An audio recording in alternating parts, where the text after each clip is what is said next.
السلام علیکم ورحمۃ اللہ وبرکاتہ نحمده ونصلی علی رسولہ الکریم اما بعد۔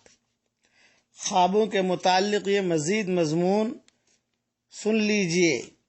حضور اکرم صلی اللہ علیہ وسلم کو خواب میں دیکھنا یہ بہت بڑی سعادت مندی کی علامت ہے۔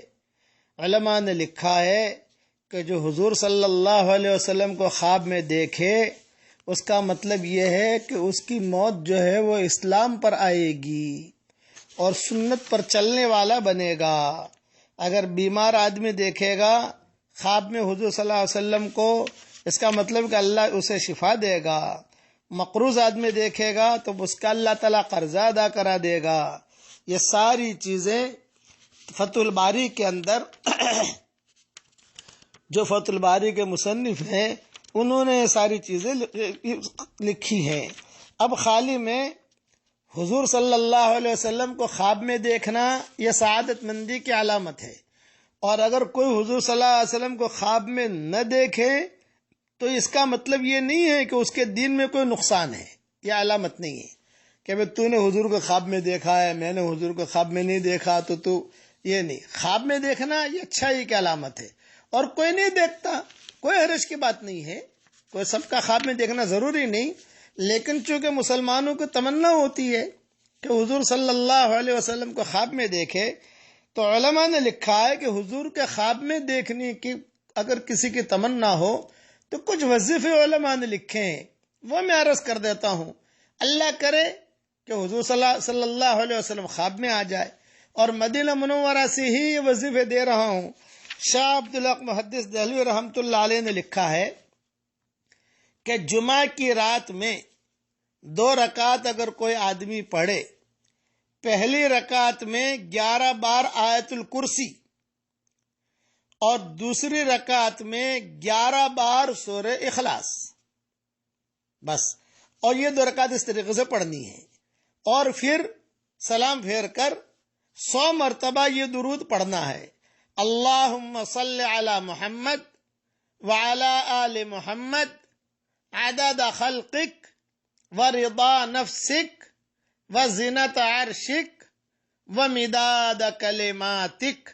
تقریباً یہ وظیفہ کرنے میں آپ کو 15 منٹ جائیں گے۔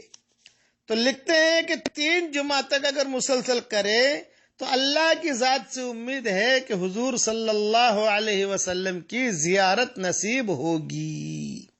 یہ علماء نے لکھا ہے، یہ چیز حدیث شریف میں نہیں ہے، علماء نے لکھا ہے، لیکن حدیث میں ضرور ہے کہ خوابوں کو مبشرات کہا گیا ہے، نبوت کا 46واں حصہ کہا گیا ہے خوابوں کو، اس کے لیے اس کی اہمیت ہے۔ لیکن حضور صلی اللہ علیہ وسلم کو دیکھنے کی تمنا ہوتی ہے تو بھی یہ عمل کر لیجئے 3 جمعہ تک، اللہ کی ذات سے امید ہے کہ حضور صلی اللہ علیہ وسلم کے خواب میں زیارت ہوگی، پھر سنت کے مطابق زندگی گزارنے کی بھی کوشش کیجئے۔ اسی طریقے پر علماء نے اور بھی کئی چیزیں لکھی ہیں، لیکن اب ساری چیزیں میں کتنی بیان کروں۔ حضرت شیخ نے بھی لکھی ہیں، امام دمیر نے بھی لکھی ہے، ابن سیرین نے بھی لکھی ہے، ڈھیروں چیزیں لکھی ہیں۔ بس میں تو اتنا کہتا ہوں کہ سب سے بڑی سعادت مندی ہماری یہ ہے کہ ہم نمازیں بہت دھیان سے پڑھیں، قرآن شریف کی تلاوت کریں، اللہ کے احکامات پورا کریں، ادھر ادھر جو ہے لوگوں کو تکلیف نہ پہنچائے۔ ہماری نماز بہت اچھی ہونی چاہیے، ہمارے سجدے بہت اچھے ہونے چاہیے۔ علامہ اقبال کا ایک شعر بار بار مجھے یاد آتا ہے، الفاظ تو مجھے پورے یاد نہیں ہیں، خالی مضمون بیان کرتا ہوں۔ علامہ اقبال کہا کرتے تھے کہ مجھے خطرہ ہے، علامہ اقبال کہتے تھے مجھے خطرہ ہے کہ کہیں تیرے یہ سجدے تجھے کافر نہ کر دے اے اقبال، مجھے یہ خطرہ ہے کہیں تیرے یہ سجدے تجھے کافر نہ کر دے اے اقبال، کہ جھکتا کہیں اور ہے سوچتا کہیں اور ہے۔ الفاظ تو یہ نہیں ہوں گے شعر کے، لیکن مضمون میں نے بیان کیا ہے۔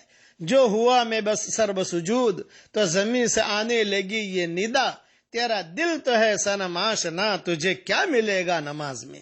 اس لیے اپنے نمازوں کو سدھاریے، اللہ سے اپنے تعلق کو بڑھائیے، اللہ تعالی ہم سب کو خشوع خضوع کے ساتھ نماز پڑھنے کی توفیق عطا فرمائے۔ درود شریف کا بہت اہتمام کیجیے، قرآن شریف کی تلاوت کا بہت اہتمام کیجیے، دین پر چلنے کا بہت اہتمام کیجیے۔ بقیہ تفصیل انشاءاللہ کل عرض کروں گا۔ اللہ تعالی عافیت کے ساتھ ہم سب کو قبول فرمائے، اور ہر مسلمان اور مرد و عورت کو اللہ تعالی سنت پر چلنے کی اور عمل کرنے کی توفیق عطا فرمائے۔ والسلام علیکم ورحمۃ اللہ وبرکاتہ، وآخر دعوانا ان الحمد للہ رب العالمین۔